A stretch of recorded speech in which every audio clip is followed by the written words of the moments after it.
ఒక మాట చెప్పునా, అబ్రహాము గురించి అతిశయంగా చెప్పాలి అంటే, అబ్రహాము గురించి గర్వంగా చెప్పాలి అంటే, అబ్రహాము గురించి గొప్పగా పలకాలి అంటే, అబ్రహాము గురించి బైబిల్లో రాయబడిన మాట ఏంటి తెలుసా?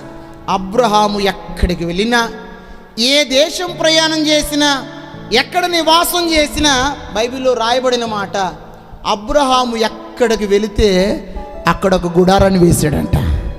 ఆమెను చెప్దామా? చేతులు గట్టిగా చెప్దామా?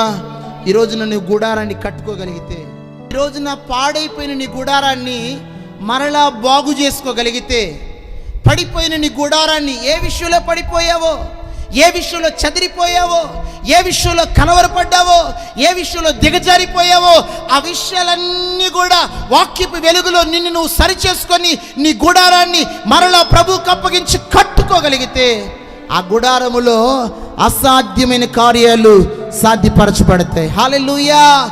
కనులకు ఆశ్చర్య కలిగే కార్యాలు ప్రభు చేయునుగాక, చెవులకు వినసొంపైన కార్యాలు ప్రభు చేయునుగాక, ప్రజలందరూ నీకు జరిగే కార్యాలను బట్టి ఆశ్చర్యపడుదురుగాక.